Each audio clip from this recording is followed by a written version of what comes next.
Russ, let's start at the end of practice. The fights, you've been around a long time. Those are usually What training. fight? What are you talking about? Those aren't usually those are training camp, not OTAs. What do you think of that? No, I think it's a competitive part of practice. I think we're all trying to, compete and be the best version of us and everything else. A lot of times, we have a long practice like the way we did and the way we're working. Things happen, every great team I've been on, there's been a couple of those. So, but our guys are all so connected. That sometimes happens, but nothing to worry about. We haven't spoken to you since the draft, have we? Yeah, I think so. I think since the draft, yeah. So what was your reaction to them trading up and getting Jackson and just? Yeah, Jackson's been great, man. He's a great worker, great teammate. We're having fun, all of us. We have a really good quarterback room. Guys are so focused and working diligently every day. He's going to be an extremely good talent, and everything else, throughout his career. Does it change anything for you, having a first-round pick in the room with you? No, it doesn't change anything at all. I think the biggest thing is for me is just being my best every day, leading. I always think about, just leading everybody.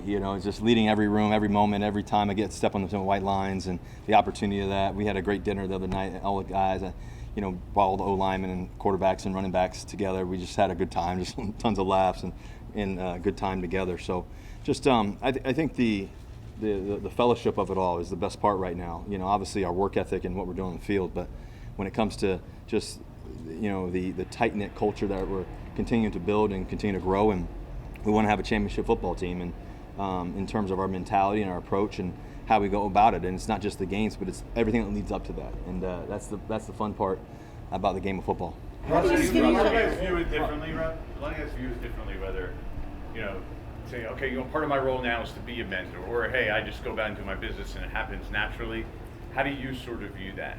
I've always viewed it as, you're always trying to be the best version of you, and then you're always giving back to everybody else. I think that, it's not just about one teammate, it's about all the teammates. It's about everybody in the building. It's about, from all the way to the quarterback room, to the receivers, to the running backs, to the tight ends, to the O-line, and the relationship there, all the way to the defensive line, to the corners, and all the way to the training room.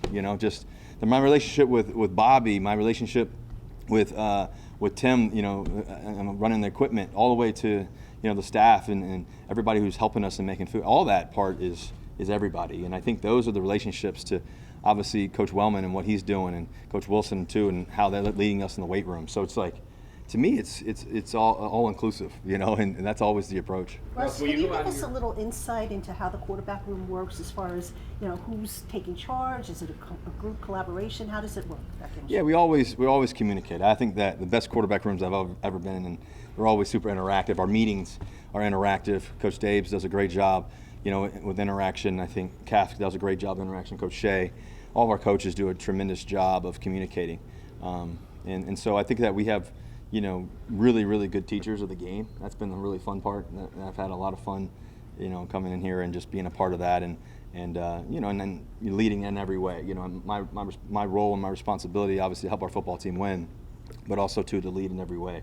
And been fortunate to be able to see a lot of football and communicate all that and understand it all. And so we're always constantly growing, always constantly sharing and collaborating and thinking and processing.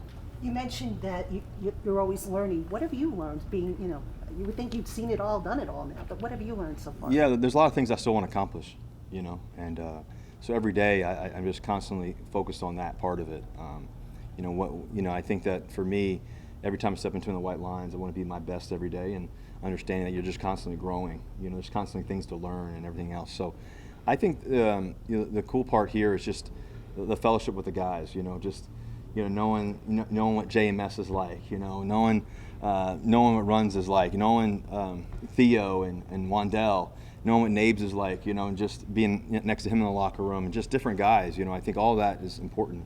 I think Jalen Hyatt, he's a guy that's, who I really believe in, and so there's a lot of guys I believe in. All these guys have been working their tails off. We spent a lot of time, me and Belly, and I've been with Dolchich before and knowing him, but now his life's grown and everything else. And so I think all those relationships are significant, and I think that's the part I'm constantly learning too as well. Russ, when it comes to Jackson, are you taking the approach with him where you're explaining why you're doing what you're doing and all that stuff, or do you wait for him to ask the questions and then you'll answer? Oh yeah, I always share, and I always think about communicate I'm a big believer in communicating out loud. Just, here's what I'm thinking, here's what I'm saying. You don't hold any information. I think that for us, it's always about us being the best that we can all be. And and I think for me, when you have tremendous confidence in yourself, you have no problem sharing it with others. I think that's just how I've always believed. So Speaking of that mentorship role, you were a mentor, obviously, back in Pittsburgh for Fields, and now you're going to be a mentor for Jackson Dart. So how, just that transition in the quarterback room, how's that been? yeah, I think that it's not just the guys in your quarterback room. Hopefully it's across the league, different guys you've been able to communicate with, but especially the guys in your room. I think Fields is a guy that I have a great relationship with, a guy that I believe in every way. We spent a lot of time together last year, and then we've talked a lot in the past. Jackson and I are obviously getting to know each other, and Jameis I've known for forever. Tommy, I'm getting to know. I have a lot of respect for Tommy and how hard he's worked every day. That doesn't go unseen. And so it's just all of us, man. It's not just one guy or one player or just me or anything else. It's all of us together. What are your early impressions of Coach Kafka? Yeah, Coach Kafka's super sharp, man. He's a guy that's played in the league. That's the first thing. It's anytime you get a quarterback that's played in the National Football League, that's significant. It's the amount of information quarterbacks learn and understand, how they see the game. You're really talking to a guy that's been on the football field and played, been in different organizations, won before, and and everything else. And so that's been a lot of fun. Just talking to him, how he sees the game, how we see the game together, me and him. And Dave's too as well. So that's been really cool. Russ, You're a you played veteran in against, this you played against this defense last year. You're playing against kind of a regrouped, re-personneled group on defense this year. Do you see a big difference between? Yeah, I thought first of all, I think last year that defense was flying around. Up front was obviously having big sexy Dexy up there rushing the passers. He's a monster, man. I think obviously Brian Burns is, in my opinion, one of the top defensive ends in the game. His ability to get to the quarterback, his ability to cause havoc. It's anytime you're game planning against a team, and it's like you have these game-altering players, and he's one of them for sure, and Dex as well, and Tibbs. I think he's had an unbelievable camp so far, just how he's gone about his approach. He's here early, he's here late, his thought process, and he's just a tremendous football talent as well. And then the addition, obviously, Abdul rushing the passer too. He gets to learn from guys like Burns and guys like Tibb and all those guys as well about their process, and he's already got a great one already. I think from a secondary standpoint, just the additions of Debo and then also to Holland and all that, those guys, they're freak of natures back there, man. Just how they make plays. I think Debo's one of the best out there on the outside. His ability to make plays. Been able to watch him from a distance too. I had a lot of respect for him. He's very patient and calm out there. That's always the thing that you want at cornerback, his ability to see things and process. And so I think with our linebackers too, obviously Big Bobby O, he's one of the best in the game, how he flies around. And so I think we got to have a really, really talented defense, and hopefully they can get us the ball, give us a short field, score a lot of points hopefully. But I think the best thing that they do is obviously cause havoc. What's your process for establishing chemistry with receivers you haven't worked with before? Yeah, I think anytime that I always say that playing quarterback is throwing the ball so they can catch it. It's like it's like when you think about it, I've always thought about this. Even when I was young and went to the combine, for example, it's guys can get in their head about not throwing to certain guys or whatever it may be because I haven't thrown to this guy before or whatever, and I just feel like man, that's our job. Throw it to them so they can catch it. So to me, it's always like.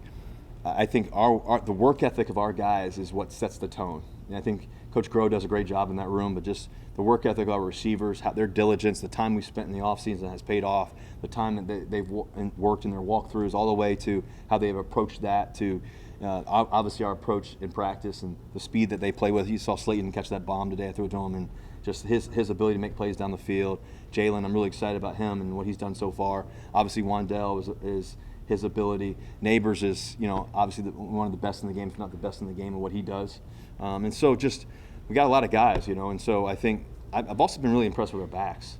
I think that we have some really, really talented, backs that can really catch the ball, but also obviously run it. But their ability to make plays in the passing game is significant as well. Russell, you're a veteran in this league, right? You know kind of how the business works. You were once a draft pick, right? You came in, you won the job, you ran the job. How much pressure do you view it as putting on you to have success here early, knowing that they drafted a first-round quarterback? I just think about having success today. It's always been my approach. Every day is like, I'm trying to be the best in the world, you know, not just, I think that for me, mentally, you have confidence in yourself, you have confidence in what you do, your process. I constantly stay the course and understand that, if I'm the best me, I know how great that is. And so for me, I always just stay within. I don't really think about outside. And I know you guys have a great day job to do and everything else, but, but for me, it's like that would be a fine in the team meeting room. I'm just kidding. But no, for me, I just stay focused on the process of it all. When you talk the process, I mean, you talk to guys in this league from when they're rookies to when they're, in your stage of the game. Yeah. Guys have their different mentalities of how, okay, now's when the pedal goes down to the ground and we got to push, and there are some guys who want to take it day by day. Has that process changed for you at all in terms of getting ready for the season? And it's only June. I mean, there are some guys who say, wake me up in August, that kind of thing. No. But from you, why is it important? I think it's important. I think, your question in terms of, if I'm understanding your question right, the process of right now, the OTAs and I've always believed in that because of the chemistry and the belief and the love of the game. To me, if you love the game, you're always about it. It doesn't matter. We all know that, every day you step in between the white lines, it's a gift. I believe that God's given us an amazing blessing to play this game. And so I've always taken the approach of, never missing practice, always being, there. I think I've only missed one practice before in my life, and that's because of a funeral. I think it's just because I think at the end of the day, for me, it's about the approach to it. And so, I think the big part of it is just the dedication to your teammates, and what you want to do. And it's all about us doing it together. That's the fun part about it. I think to be able to play with the guys that we have and the belief that we have to create now and the belief that we have to do it. But it's not just, hoping and wishing, it's actually doing. And I think that's the part that we have to work on daily. And so that's the part of being a champion and wanting to win at all costs and knowing that it's about us and it's not about just one person.